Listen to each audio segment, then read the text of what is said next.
Hello दोस्तों, आप सभी का स्वागत है आपके अपने YouTube चैनल एमआरपी क्लासेज में। तो आज हम बात करेंगे क्लास 11 के केमिस्ट्री के सिलेबस के बारे में। ठीक है, कक्षा 11 में केमिस्ट्री वाले सब्जेक्ट में क्या क्या सिलेबस है, कौन कौन से चैप्टर पढ़ने हैं, इसको कितने पार्ट में डिवाइड किया गया है, ये सारी जानकारी इस वीडियो में लेंगे। जिस प्रकार से किसी चीज को या कह सकते हो किसी मिशन को कंप्लीट करने के लिए प्री प्लान बनाया जाता है, ठीक उसी प्रकार हमें इस चैप्टर को पढ़ने के लिए, केमिस्ट्री को पढ़ने के लिए सिलेबस के बारे में जानकारी होना जरूरी है। ठीक है, अब हम इसमें क्या करेंगे, चैप्टर वाइज सिलेबस को कवर कर लेंगे। देखते हैं ये जो केमिस्ट्री है, केमिस्ट्री सबसे पहले समझते हैं केमिस्ट्री किसे कहते हैं। रसायन विज्ञान, रसायन विज्ञान, रसायन विज्ञान होता क्या है। ठीक है, रसायन विज्ञान क्या होता है यही समझ लेते हैं।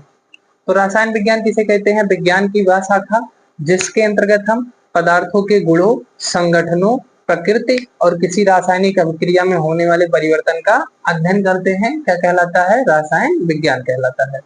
विज्ञान की वह शाखा जिसके अंतर्गत हम पदार्थों के गुणों, संगठनों, प्रकृति और किसी रासायनिक अभिक्रिया में होने वाले परिवर्तन का अध्ययन करते हैं, क्या कहलाता है, रसायन विज्ञान कहलाता है।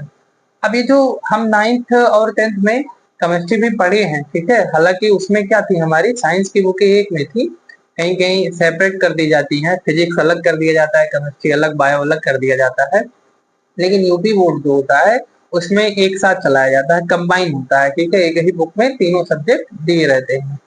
अब यहाँ कक्षा 11वीं में क्या होता है कि सिलेबस को जो है, हमारा सिलेबस थोड़ा लेंदी होने की वजह से इसका अलग से बुक आ गया है। ठीक है, और इसके दो पार्ट हैं, फर्स्ट पार्ट और सेकेंड पार्ट। समझते हैं केमिस्ट्री को कितने भागों में बांटा गया है, जो रसायन विज्ञान है।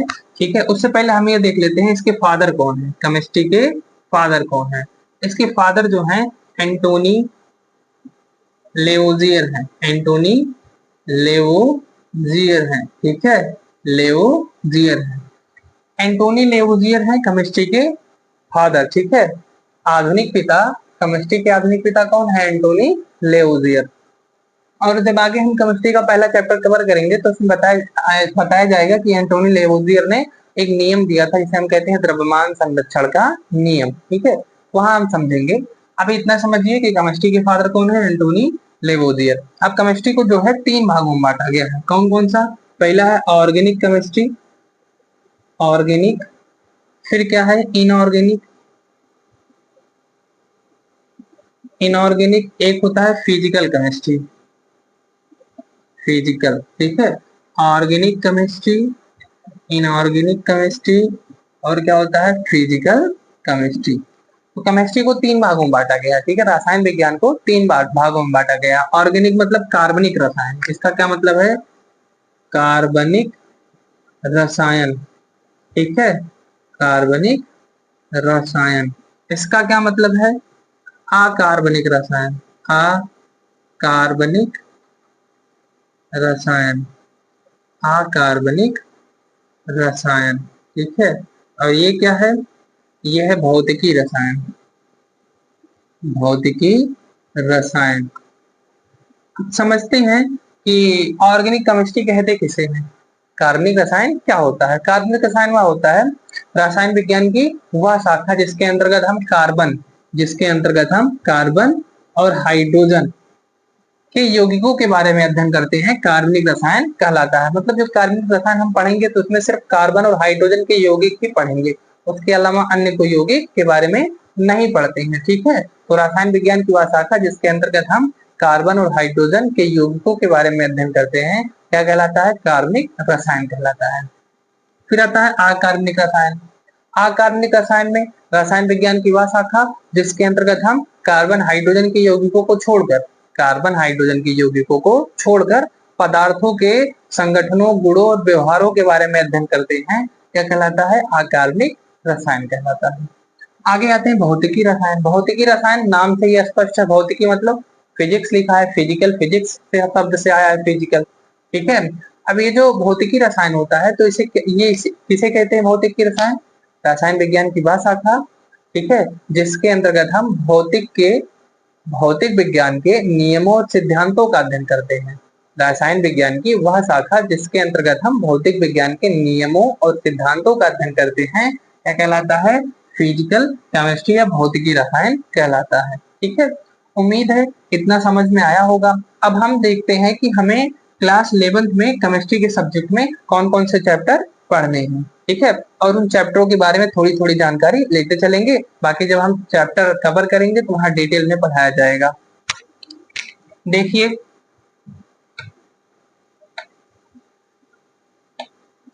पार्ट 1 की बात करते हैं। कौन सा पार्ट है? Part 1 chemistry. क्लास 11 के केमिस्ट्री को दो पार्ट में डिवाइड किया गया, पार्ट 1 पार्ट 2। पार्ट 1 की बात करते हैं। पार्ट 1 में जो पहला चैप्टर है वो क्या है? रसायन विज्ञान। रसायन विज्ञान की कुछ मूल अवधारणाएं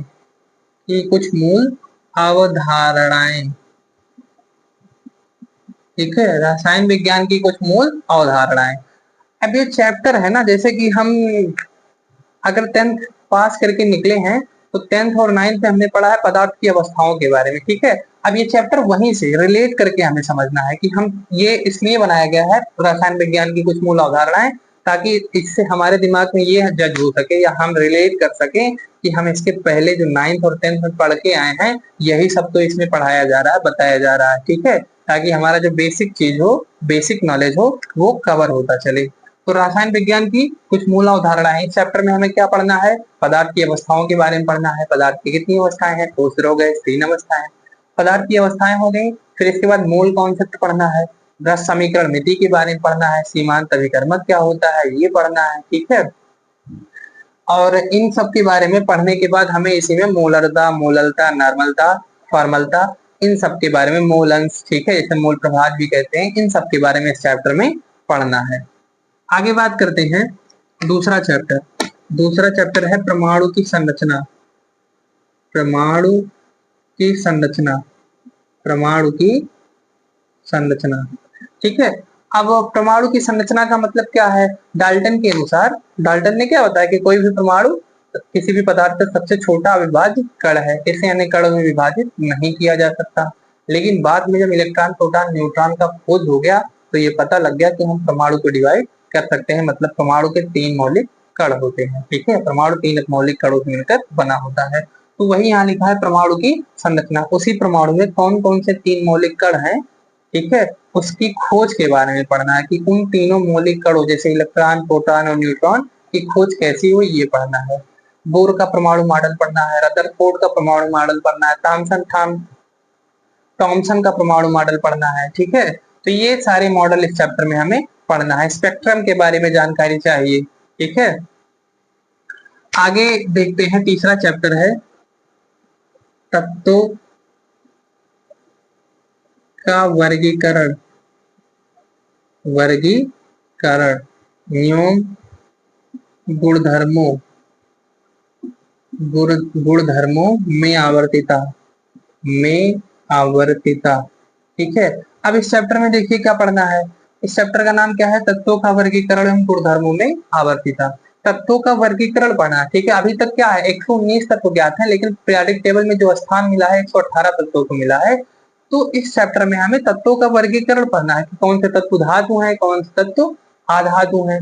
ठीक है, किस तत्व में अगर हम किसी भी आवर्त सारणी में ऊपर से नीचे आएंगे तो क्या परिवर्तन होगा, दाएं से बाएं जाएंगे तो क्या परिवर्तन होगा। ठीक है, और आवर्त सारणी बनाते समय कौन कौन सी बातें ध्यान देनी होगी हैं, ये सारी चीजें विस्तृत रूप से इस चैप्टर में पढ़ेंगे। ठीक है, अगला है चौथा, रासायनिक आबंधन। रासायनिक आबंधन आबंधन ठीक है, यौम आणविक संरचना। यौम आणविक संरचना।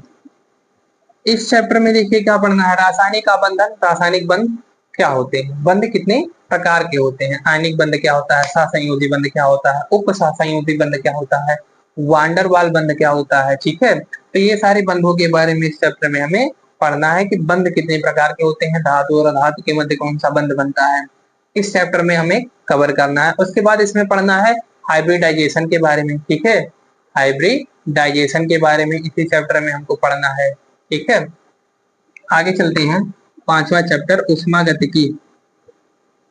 उष्मा गतिकी, थर्मोडायनेमिक्स, उष्मा गतिकी। इस चैप्टर में हमें क्या पढ़ना है, निकाय के बारे में पढ़ना है, ठीक है, और परिवेश के बारे में, सिस्टम क्या होता है, परिवेश क्या होते हैं, उष्मा गतिकी का प्रथम नियम क्या है, उष्मा गतिकी का द्वितीय नियम क्या है, तृतीय नियम क्या है। तो इस चैप्टर में उष्मा गतिकी के नियमों के बारे में अध्ययन करना है, ठीक है।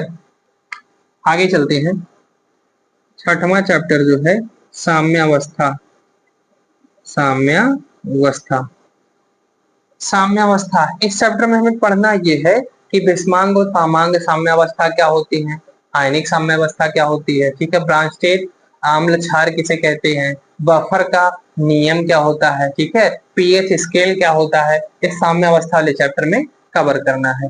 अब देखिए, ये इसमें से 6 चैप्टर हैं, 6 चैप्टर। ये जो पहला पार्ट होता है ना, ये इनऑर्गेनिक केमिस्ट्री का होता है, लेकिन इसी इनऑर्गेनिक केमिस्ट्री में फिजिकल केमिस्ट्री भी होता है। जैसे ये पहला चैप्टर, ये दूसरा चैप्टर, ये उष्मागतिकी तीसरा चैप्टर, इक्विबेरियम चौथा चैप्टर, ये सब क्या है, ये 1 2 3 और 4, ये दोनों 4 जो चैप्टर हैं ये क्या होते हैं, फिजिकल केमिस्ट्री होते हैं। कौन सी केमिस्ट्री है, फिजिकल केमिस्ट्री होती है, ठीक है।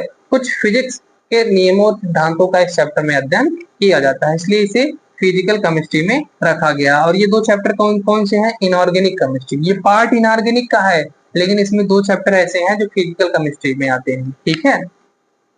आगे चलते हैं सेकेंड पार्ट के बारे में। अब दूसरी बुक आएगी जिसमें जो सेकेंड पार्ट होगा, ठीक है, सेकेंड पार्ट होगा, पार्ट 2।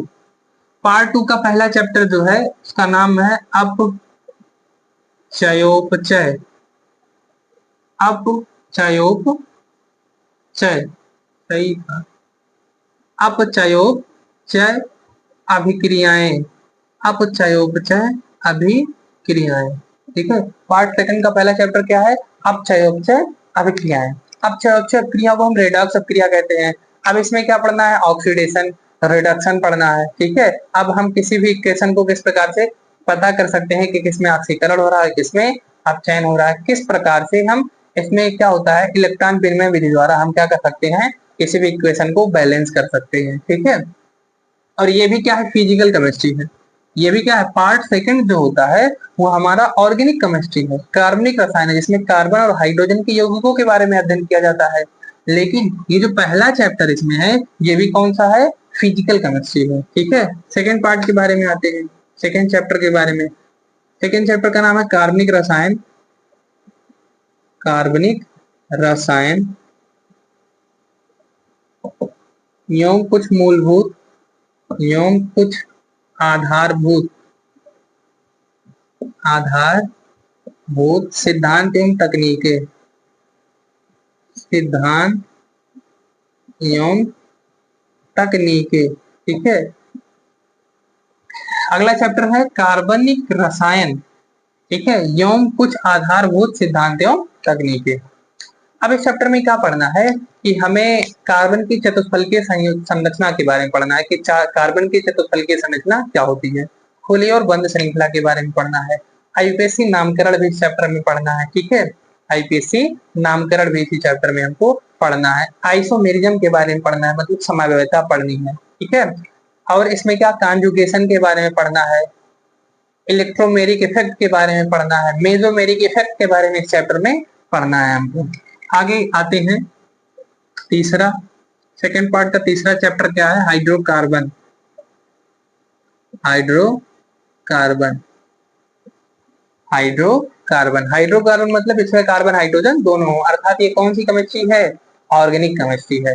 अब इस हाइड्रोकार्बन वाले चैप्टर में हमें क्या पढ़ना है कि एल्केन बनाने की विधि, एल्कीन बनाने की विधि, एल्काइन बनाने की विधि, उनके भौतिक और रासायनिक गुण क्या होते हैं, ठीक है। तो ये सारे बातें जो हैं, ये सारे हेडिंग जो है, ये सारे तथ्य जो हैं इस चैप्टर में हमको पढ़ने हैं। अब उम्मीद है ये सिलेबस की जानकारी आपको काफी अच्छी लगी होगी, ठीक है। आगे हम सीक्वेंस वाइज हर एक चैप्टर का आपको पार्ट वाइज वीडियो प्रोवाइड कराते रहेंगे, ठीक है। आप बने रहिए हमारे यूट्यूब चैनल एमआरबी क्लासेस पर। धन्यवाद।